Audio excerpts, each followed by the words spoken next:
Hai, apa kabar semuanya? Semoga kabar Anda baik-baik saja. Terima kasih karena sudah memberikan support dan juga kesetiaan Anda untuk membangun channel Codot Film. Yuk kita lanjutkan alur ceritanya, sambil siapin kopi dan cemilan, setting suara volume full. Gasken. Memasuki sisa-sisa. Mata Xiao Yan menyapu musuh-musuh dari masa lalu satu demi satu. Hatinya juga mengeluarkan gelombang tawa pahit saat ini. Tidak disangka bahwa orang-orang ini semua akan ada di sini. Sementara Xiao Yan sedang menonton sekelompok orang ini, yang terakhir juga dengan jelas menemukan pengamatannya. Banyak mata segera berbalik dengan cepat. Ekspresi mereka mengalami berbagai perubahan. Tidak disangka kita masih bisa melihat bocah kecil ini di sini. Bing Hizunze dari lembah sungai es menatap Xiao Yan. Ada kilatan dingin pekat yang samar-samar berkedip di matanya. Saat itu, dia hanya bisa mundur karena dia takut pada klan Gu. Jika tidak, kelompok Xiao Yan sudah lama berhasil ditangkap olehnya. Saat ini, segala macam orang telah berkumpul di sini. Jika saya memiliki kesempatan setelah memasuki sisa-sisa, saya mungkin bisa menyerang. Pada saat itu, selama aku melakukannya secara diam-diam, bahkan klan Gu tidak akan lagi bisa mengamatinya. Bing Hizunze dengan lembut memutar cincin penyimpanan putih salju di jarinya. Ada sedikit niat membunuh yang muncul di wajahnya. Ini benar-benar kasus musuh yang sering melintasi jalur. Dia benar-benar bisa bertemu bocah ini di tempat ini. Hei, tanpa perlindungan menara pil, aku yang dulu sangat ingin melihat bagaimana kamu bisa melakukan apapun yang mengguncang bumi. Ekspresi ganas melintas di wajah kepala sekte Xuan yang mendalam Zhen Tiannan sementara dia bergumam pelan di dalam hatinya. Meskipun orang-orang ini bersembunyi dengan sangat baik, niat membunuh yang samar-samar masih dirasakan oleh Xiao Yan. Dia sedikit mengernyitkan alisnya dan merasa sedikit merepotkan. Dia tidak takut jika itu hanya salah satu dari orang-orang ini saja. Namun, jika mereka bergandengan tangan, semuanya akan menjadi sedikit merepotkan. Tidak terduga bahwa saya tanpa sadar telah menciptakan begitu banyak musuh. Xiao Yan dan dokter peri kecil bertukar pandang satu sama lain. Ekspresi mereka sedikit tidak berdaya. Awalnya, dia tidak berniat menciptakan banyak musuh. Namun, karena berbagai alasan berbeda, dia akhirnya menjadi musuh dengan faksi besar ini. Ini memang sesuatu yang dia rasa sangat tidak berdaya. Hei, Xiao Yan? Anda benar-benar di sini. Suara halus yang mengejutkan tiba-tiba ditransmisikan dari jarak dekat sementara Xiao Yan merasa tidak berdaya. Xiao Yan terkejut. Dia mengangkat kepalanya, hanya untuk melihat seorang wanita berpakaian merah menggunakan sepasang mata besar yang indah untuk menatapnya. Penampilan cantik yang terakhir memberi Xiao Yan perasaan yang akrab. Tang Huo Er? Pikiran Xiao Yan bergejolak sedikit dan segera mengingatnya. Alisnya segera terangkat. Sejak nona muda dari Burning Flame Valley telah tiba, kemungkinan kepala Burning Flame Valley, Tang Zhen, juga seharusnya datang. Mata Xiao Yan berbalik saat dia berpikir seperti ini di dalam hatinya. Dia segera melihat Tang Huo Er berjubah merah yang berada di samping Xiao Yan. Orang tua itu, yang dipenuhi senyuman, secara mengejutkan adalah kepala Burning Flame Valley, Tang Zhen. Keke, teman muda Xiao Yan, sudah lama sejak terakhir kali kita bertemu. Kamu masih tampil sebaik biasanya. Tang Zhen tertawa di depan mata banyak ahli di sekitar. Dia memimpin para ahli dari Burning Flame Valley menuju Xiao Yan, menangkupkan kedua tangannya dan tertawa. Kepala lembah Tang terlalu sopan. Anda telah menjadi lebih kuat dengan usia selama beberapa tahun ini yang belum kami temui. Xiao Yan tidak meremehkan Tang Zhen saat dia buru-buru menjawab sambil tersenyum. The Burning Flame Valley dapat dianggap sebagai salah satu faksi besar berperingkat lebih tinggi di Central Plains. Tang Zhen juga seorang ahli yang terkenal. Tindakannya secara alami akan menarik perhatian cukup banyak orang. Oleh karena itu, Feng Qing'er, Bing Hizunze dan yang lainnya tanpa sadar mengerutkan alis mereka saat melihat pemandangan ini. Tak satu pun dari mereka yang menyangka Xiao Yan akan memiliki hubungan seperti itu. Dalam 2 tahun yang singkat, Anda tidak hanya menjadi juara dari Pil Gathering tetapi bahkan telah maju ke kelas Douzone. Kecepatan cepat ini bahkan menyebabkan diriku yang dulu merasa malu. Tang Zhen bertindak seolah-olah dia tidak memperhatikan tatapan itu. Matanya menyapu Xiao Yan dan menghela nafas. Apa yang dia katakan adalah beberapa kata yang menyentuh hati. Ketika dia bertemu Xiao Yan untuk pertama kalinya saat itu, yang terakhir baru saja maju ke kelas Douzong. Namun, kali berikutnya mereka bertemu, Xiao Yan sudah berhasil maju ke Douzone. Kecepatan latihan semacam ini memang sesuatu yang tidak bisa ditandingi oleh siapapun. Xiao Yan tidak menjawab desahan Tang Zhen. Dia hanya tersenyum, mengubah topik dan tertawa. Apakah kepala lembah Tang juga datang karena peninggalan kuno kali ini? Peninggalan kuno sangat langka dan hal-hal yang ditinggalkan oleh seorang elit Dosheng bahkan lebih langka. Karena jenazahnya telah muncul, saya secara alami perlu datang dan membuka mata. Tang Zhen tertawa. Tatapannya secara acak menyapu sekelilingnya. Dengan mata tuanya yang tajam, dia secara alami dapat mengatakan bahwa cukup banyak faksi besar yang hadir memiliki permusuhan terhadap Xiao Yan. Teman muda Xiao Yan, situasimu saat ini sepertinya tidak begitu baik. Keberuntungan saya buruk. Xiao Yan melambaikan tangannya dan berbicara dengan santai. Keke, jika ada sesuatu yang membutuhkan bantuanmu setelah memasukkan jenazah, kamu bisa bertanya padaku.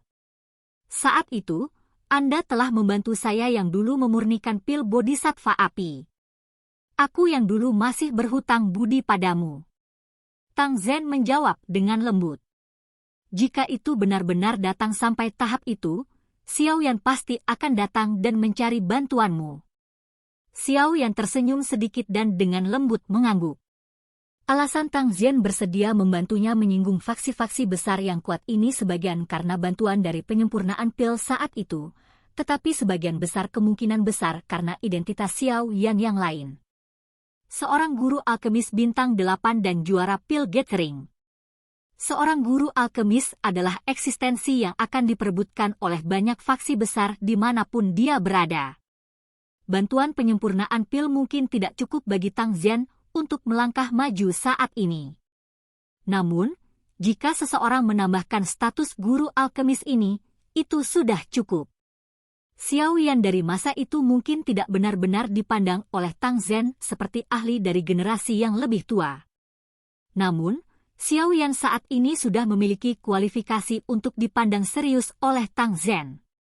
Tentu saja, sulit untuk mengatakan apakah segala sesuatunya akan berkembang ke tahap itu. Meskipun banyak orang kuat saat ini melihat Xiao Yan dengan cara yang jahat, akan sulit untuk mengatakan siapa yang akan menang jika mereka benar-benar terlibat dalam pertarungan habis-habisan. Selain itu, semua orang ini ingin mendapatkan skill Do kelas Tian dari sisa-sisa. Oleh karena itu, tidak mungkin bagi mereka untuk terlibat dalam pertempuran berdarah dengan kelompok Xiao Yan sebelum mereka mendapatkan skill Do kelas Tian. Bagaimanapun, mereka masih perlu mempertahankan kekuatan untuk merebut keterampilan Do kelas Tian. Selain itu, jika keterampilan Do kelas Tian akhirnya jatuh ke tangan mereka, mereka akan memiliki lebih sedikit waktu untuk datang dan menemukan masalah dengan kelompok Xiao Yan. Ini karena akan ada lebih banyak orang yang menemukan masalah dengan mereka. Oleh karena itu, meskipun situasi ini tampak cukup berbahaya, itu tidak mencapai titik di mana Xiao Yan perlu meminta bantuan. Xiao Yan tersenyum saat pikiran ini melintas di hatinya. Dia mengangkat kepalanya dan menyapu matanya sekali di sekelilingnya. Saat ini, aula besar telah ditempati oleh lautan manusia hitam. Selain itu, berdasarkan momentum, sepertinya ada aliran manusia yang tak ada habisnya berkumpul di sini. Meskipun ini masalahnya, tidak ada yang berani dengan mudah melangkah ke dalam radius 100 meter dari aula besar itu. Bang! Kebuntuan semacam ini berlanjut selama sekitar 10 menit sebelum tanah tiba-tiba bergetar dengan cepat. Aula besar, yang tadinya kosong dari aktivitas apapun, tiba-tiba menciptakan suara gemuruh yang keras. Segera, semua orang melihat pintu batu merah cerah yang beratnya bertonton tiba-tiba terbuka perlahan.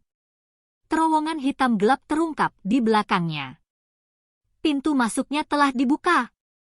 Mata cukup banyak orang langsung memerah saat melihat pemandangan ini. Beberapa orang tidak bisa mengendalikan diri. Mereka segera menggerakkan tubuh mereka dan muncul di luar terowongan dalam beberapa kilatan. Segera, mereka menyerbu di tengah tawa keras. Lautan manusia segera berubah menjadi keributan ketika mereka melihat seseorang memimpin jalan. Banyak sosok melintas dengan cepat saat mereka menyerbu ke dalam terowongan. Melihat cara itu, nampaknya mereka takut harta karun di dalamnya akan dirampas oleh orang lain sebelum mereka. Dibandingkan dengan kecerobohan orang-orang ini, kelompok Xiao Yan tidak bergerak. Jika begitu mudah untuk menerobos ke dalam sisa-sisa yang ditinggalkan oleh seorang elit Dou Sheng, itu memang akan jauh seperti permainan anak-anak. Engah! Kebenaran memang seperti yang diharapkan Xiao Yan. Segera setelah cukup banyak orang masuk ke dalam terowongan hitam gelap itu tiba-tiba berubah menjadi merah terang. Tanah yang keras perlahan terbelah. Setelah itu, semua orang melihat lahar panas mendidih berwarna merah menyala keluar dari dalam. Pada saat yang sama, dinding terowongan yang luas itu juga tiba-tiba mengeluarkan banyak pilar api biru iblis. Siapapun yang menyentuh pil api biru ini akan berubah menjadi tumpukan abu bahkan sebelum mereka bisa mengeluarkan pekikan yang menyedihkan. Perubahan tak terduga yang tiba-tiba ini pada dasarnya menyebabkan orang-orang di dalam terowongan menghilang sepenuhnya dalam sekejap. Orang-orang yang hendak menyerang dengan tergesa-gesa menghentikan tubuh mereka karena terkejut. Namun, mereka masih langsung dihantam oleh orang-orang yang menerkam dari belakang. Oleh karena itu, jeritan sengsara yang tajam terdengar segera. Bagian luar aula besar sekali lagi kacau. Kekacauan berlanjut sesaat sebelum semuanya akhirnya tenang. Mereka saling berhadapan dan keserakahan di matanya akhirnya menjadi jauh lebih redup di bawah ancaman kematian. Hanya jalur api yang benar-benar ingin menghentikan kita. Sementara semua orang tenang, faksi besar itu akhirnya mulai bertindak. Jalur api ini mungkin berbahaya tetapi tidak memiliki ancaman yang mematikan bagi mereka. Segera setelah kata-kata ini terdengar, orang bisa melihat banyak Dou Qi yang agung melonjak keluar. Segera, Dou Qi berlama-lama di sekitar tubuh mereka saat mereka berubah menjadi banyak sosok cahaya yang bergegas ke jalur api dengan suara mendesis. Kali ini, pilar api itu tidak langsung membakar tubuh mereka saat ditembakkan. Sebaliknya, itu berakhir dengan jalan buntu dengan Dou Qi yang agung. Dengan pertahanan Dou Qi, para ahli ini juga buru-buru bergegas menuju ujung terowongan. Tentu saja, tidak ada kekurangan dari beberapa orang yang tidak beruntung yang tertelan oleh api karena Dou Qi mereka tidak dapat mengimbangi pengeluaran. Teman muda Xiao Yan. Anda memiliki api surgawi. Kemungkinan jalur api ini tidak akan dapat menghentikan grup Anda. Ayo bergerak. Tang Zhen tertawa setelah melihat semua orang mulai menyerbu ke aula besar. Dia melambaikan lengan bajunya dan 9 naga api petir melonjak sebelum membungkus semua orang dari Burning Flame Valley. Xiao Yan juga tersenyum saat melihat ini. Dia mengangguk sedikit dan 3000 Lotus Heart Flame berwarna ungu coklat menyapu keluar dari dalam tubuhnya. Itu menyapu dan mencakup kelompok Little Fairy Daughter di dalamnya. Tang Zhen di sampingnya tiba-tiba berubah ekspresi ketika 3000 Lotus Heart Flame muncul. 9 naga api petir juga bergetar hebat. 9 naga api terlihat samar-samar di permukaan api. Mereka memancarkan raungan naga lembut yang mengandung rasa takut di dalamnya. Api surgawi anak kecil ini, mengapa ini benar-benar berbeda dari masa lalu? Hati Tang Zhen terguncang tak tertandingi saat dia melihat api ungu coklat di tubuh Xiao Yan. Ini adalah pertama kalinya dia melihat api surgawi yang dapat menyebabkan 9 naga api petir mengungkapkan emosi seperti itu. Kepala lembah Tang, Xiao Yan harus masuk lebih dulu. Xiao Yan tersenyum. Dia mengabaikan ekspresi terkejut Tang Zhen saat dia melambaikan lengan bajunya. Apinya menyeret semua orang dan bergegas keluar dan menyerbu ke jalur api yang sangat panas. Orang ini, dia benar-benar menakutkan, silakan pergi ke. Oke guys, jangan lupa like, comment, share, and subscribe di channel Codot Film. See you next video, peace out and bye-bye.